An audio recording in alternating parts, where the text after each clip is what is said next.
What's going on, lads and lasses? Welcome back to 100% Mag. So Newcastle United, of course, take on Crystal Palace on Sunday, and it is going to be an interesting game as Newcastle, of course, going into this one against the Crystal Palace side that have been firing on all cylinders this season.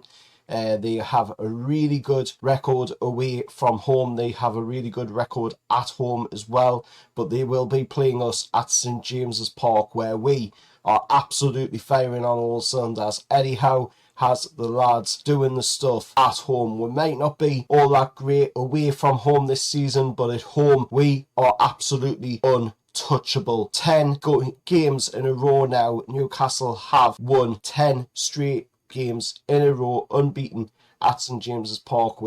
I've got to say, that's a pretty impressive stat. We are unbeaten in 10 straight home matches, and Crystal Palace will be coming to St James's Park on Sunday, knowing exactly that we are 10 games straight unbeaten at home, and a chance to make it 11, and a hell of a way to start 2026 off, as we've got 3 other home games after this one. Of course, next after this one is the Leeds game, then the 2 cup games in the FA Cup and the League Cup, of course, against Manchester City. But we've got to get past this game against Crystal Palace first. And like I've said, Crystal Palace are no joke. Crystal Palace are doing really, really good this season under Oliver Glasner. And of course, we are going to have to put a wrench in the works and stop them from doing what they've been doing to other teams this season. Thankfully, however, they are coming to St James's Park on the back of only a 1-1 draw against Fulham, and a game that, of course, stopped a lot of 3 games losing in a row for Palace. And looking at it, they're boasting, however, the second best away defence in the Premier League. They've only conceded 9 goals away from home, so they're a very solid unit at the back. That's something we're going to have to watch out for. They are structured.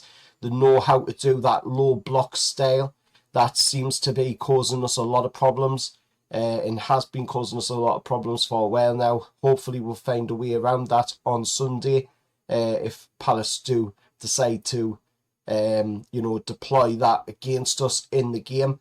But Palace are looking to bring in a new signing of Brennan Johnson. They're hoping to get him in before the match on Sunday. I don't think it's going to happen, as he's only just entering the second part of the deal now, and I don't think it'll be signed off in time for him to be able to play in the game on Sunday, which is a massive boost for us, not so much a boost for Palace fans going in, because I'm sure they'd be really happy to see, somebody like Brennan Johnson being able to play against us, but it looks like, that's not going to work out for them, so that's a massive boost for us.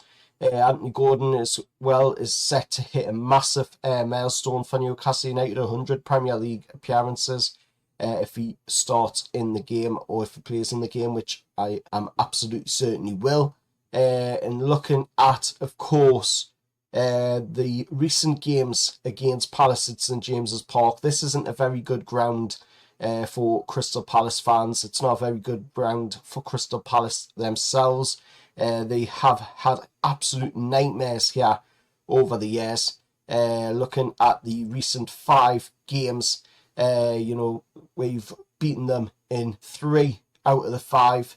We've won in a penalty shootout against them. 2023 season in the League Cup, we beat them 3-2 in the penalties to go through to the next round. In the same season, we drew against them at St James's Park in the league. You've got to go all the way back to 2020, 2021 for a Palace win, which was a 2-1 win, with John Joe Shelby being the only goal scorer in the game for us on that one. And from there on in, it was, 3 wins, 4 wins if you want to count the winning on penalty shootouts as well, out of the last 5 games. So that's an impressive record that we've got against Crystal Palace, and not to mention the fact that probably one of their best players in Mark Guehi seems to have a bit of a problem as well. With recent visits out of the last 2, he's scored own goals against Newcastle United, so he'll be hoping that, he doesn't make that a hat-trick with this appearance, and us Newcastle United fans will obviously welcome, that if he does make it an own goal, because, you know, at the end of the day, it doesn't matter how you get the wins as long as you get the win and you get the 3 points on the board. But looking at the way it is, you know, going into this game, we need to start picking up the results. We need to start putting the points on the board if we're wanting to look at getting them European places. Because at the moment, the only way we've really got any chance of getting into Europe at this point, unless we start picking up them points, is by getting all the way to the final of the Carabao Cup once again. But we've got to get past Manchester City for that in the semi-finals, for to be in with a chance of making it into the final, and then, you know, seeing if we can go all the way like we did at the beginning of last year, when we won the Carabao Cup against Liverpool down at Wembley. It would be nice if we could do that again, and we could win the Carabao Cup again, defend our trophy, and be winning champions, and defend with style and honour.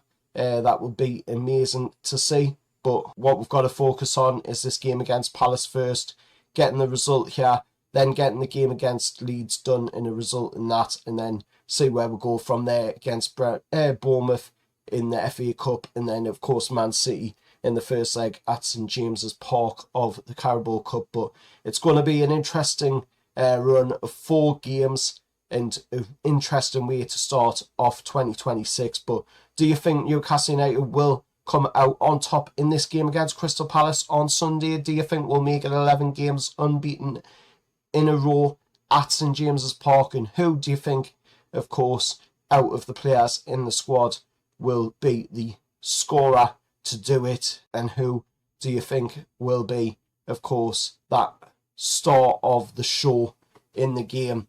And let us know your thoughts and your score predictions down in the comments below.